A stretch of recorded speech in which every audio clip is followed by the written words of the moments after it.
جلتا رہا چراغ کی مانند ہر طرف، بجھنا میرا خدا کو تو منظور بھی نہ تھا۔ استقبال ہے ناظرین آپ سبھی کا یار مشاعرہ میڈیا میں آپ کے ساتھ محمد ارشاد۔ آئیے دوستو سنتے ہیں عمران پرتاپ گڑھی کی ایک شاندار نظم۔ اس سے پہلے بتا دوں کسی کی نرمی کو اس کی کمزوری نہ سمجھو، اگر وہ سر جھکا کر چلتا ہے تو صرف خدا کے خوف سے۔ آئیے سنتے ہیں عمران پرتاپ گڑھی کی نظم۔ تو آپ سے گزارش ہے ویڈیو کو لائک کیجیے اور چینل کو ضرور سبسکرائب کیجیے۔ میں خاک بشر نامی و مشہور بھی نہ تھا، شعر و سخن کا گھر میں تو دستور بھی نہ تھا، جلتا رہا چراغ کی مانند ہر طرف، بجھنا میرا خدا کو تو منظور بھی نہ تھا۔ اس نے کسی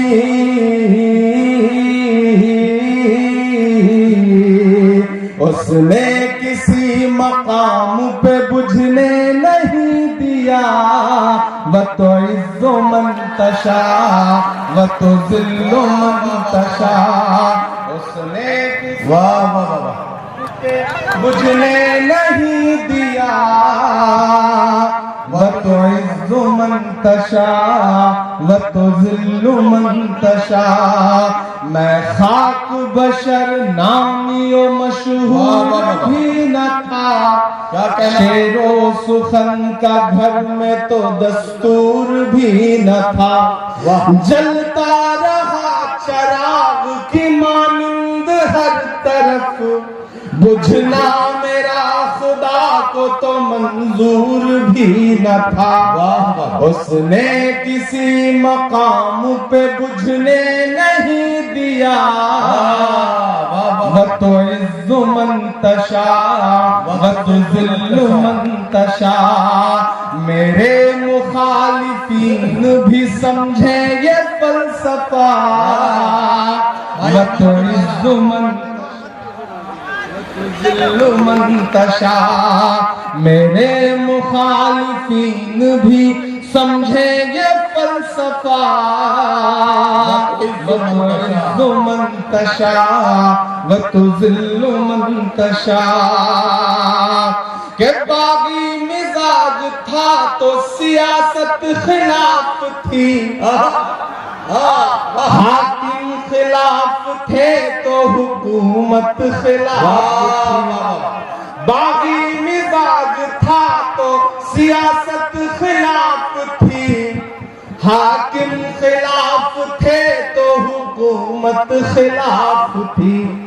کشتی بھور میں تھی میری قسمت خلاف تھی، اور اس پہ ناخداؤں کی نیت خلاف تھی، لیکن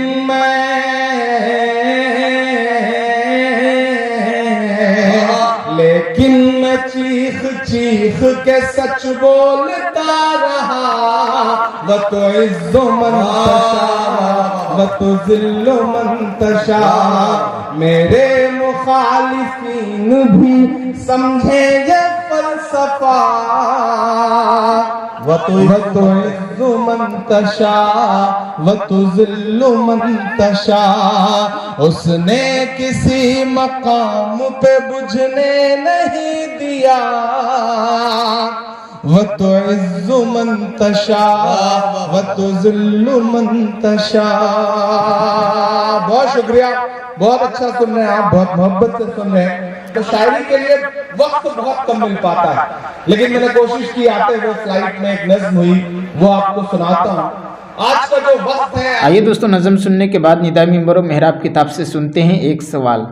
یہاں ایک سوال ہو سکتا ہے کہ مرد کو تو اسلام نے طلاق کا اختیار دیا ہے، اگر عورت مجبور ہو، شوہر کی طرف سے زیادتی ہو رہی ہو تو پھر وہ بیچاری کیا کرے؟ کیا ساری زندگی ظلم کی چکی میں پستی رہے، یا اس ظلم سے نجات حاصل کرنے کے لیے اسلام اس کو بھی کچھ اختیار دیتا ہے؟ اس سلسلہ میں پہلی گزارش تو یہ ہے کہ بلا وجہ نکاح کے بندھن کو توڑنے کی اجازت جب اسلام نے شوہر کو نہیں دی ہے تو بیوی کو یہ اجازت کیسے دی جا سکتی ہے کہ یورپ کی بے لگام خواتین کی طرح نکاح کو مذاق بنا لے اور جب چاہے نکاح کی قید سے آزاد ہو جائے؟ ہاں اگر کوئی معقول وجہ ہو تو عورت کو اختیار ہے کہ وہ عدالت کا دروازہ کھٹکھٹائے اور ظالم شوہر کی زیادتیوں سے نجات حاصل کر لے۔ مثلاً شوہر ازدواجی حقوق ادا نہ کر سکتا ہو تو بیوی فسخ نکاح کا دعویٰ کر سکتی ہے۔ اگر شوہر پاگل ہے، مجنون ہے تو عورت عدالت کے ذریعہ نکاح فسخ کرا سکتی ہے۔ اگر مرد یہ سمجھتا ہے کہ وہ عورت کو نفقہ وغیرہ نہیں دے سکتا تو اسے نکاح کرنا ہی نہیں چاہیے، لیکن اگر وہ نکاح کر ہی لیتا ہے اور پھر اپنی بیوی کو نفقہ نہیں دیتا تو بیوی قاضی کے پاس جا کر یہ درخواست دے سکتی ہے کہ مجھے میرا حق دلوایا جائے ورنہ مجھے اس شوہر سے جدا کر دیا جائے۔ خلا کا اختیار۔ پھر اسلام نے عورت کو خلا کا جو اختیار دیا ہے اس کے مطالعہ کے بعد تو کوئی شخص یہ کہنے کی جرات نہیں کر سکتا کہ اسلام نے عورت کو بے بس بنا دیا ہے یا اس کے ہاتھ پاؤں باندھ دیے ہیں۔ حق خلا کی وجہ سے عورت کو جو اختیار حاصل ہوتا ہے اس کا اندازہ آپ اس بات سے لگا سکتے ہیں کہ حضور صلی اللہ علیہ وسلم کے ایک صحابی تھے، ثابت نام تھا، صورت کچھ زیادہ ہی سادہ تھی۔ پہلے جمیلہ نامی عورت سے شادی کی، وہ نام کی بھی جمیلہ تھی اور یہ بیچارے جمیل تو کیا بلکہ جمیل کی ضد تھے۔ انہوں نے رسول اللہ صلی اللہ علیہ وسلم سے صاف صاف کہہ دیا، اور حقیقت میں اسلام نے عورتوں کو جو آزادی دی تھی اس واقعہ سے بھی اس کا ثبوت ملتا ہے، اور یہ بھی معلوم ہو جاتا ہے کہ صحابہ اور صحابیات کتنے صاف گو تھے۔ جمیلہ نے کہا، یا رسول اللہ صلی اللہ علیہ وسلم، میں جیسی خوبصورت ہوں آپ دیکھتے ہیں اور ثابت ایک بدصورت شخص ہے۔ چنانچہ حضور صلی اللہ علیہ وسلم نے یہ فیصلہ فرمایا کہ ثابت نے مہر میں جو باغ تم کو دیا تھا وہ تم اس کو واپس کر دو اور وہ تمہیں طلاق دے دیتا ہے۔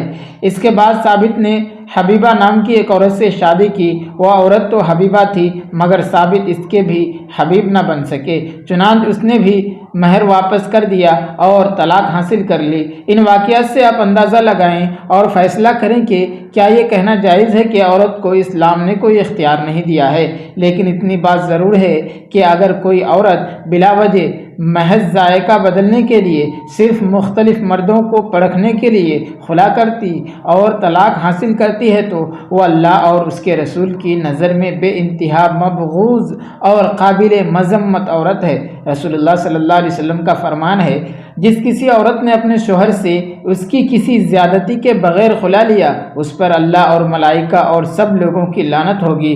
بلا وجہ خلا کرنے والی عورتیں منافق ہیں۔ یقینی بات، عورت کے ماں، بہن، بیٹی اور بیوی کی ہونے کی حیثیت سے اسلام نے عورت کو جو حقوق دیے ہیں اور جو میں نے قرآن و سنت کے حوالہ سے آپ کے سامنے پوری تفصیل کے ساتھ پیش کیے ہیں، ان سے یہ بات یقینی طور پر ثابت ہو جاتی ہے کہ اسلام نے عورت کو جو حقوق دیے ہیں وہ کسی دوسرے مذہب، کسی دوسرے قانون اور کسی دوسرے سوسائٹی نے نہیں دیے ہیں۔ دوستو، ویڈیو کے آخر میں آپ سے گزارش ہے، اگر ویڈیو پسند آئی ہو تو ویڈیو کو لائک کیجیے اور چینل کو ضرور سبسکرائب کیجیے۔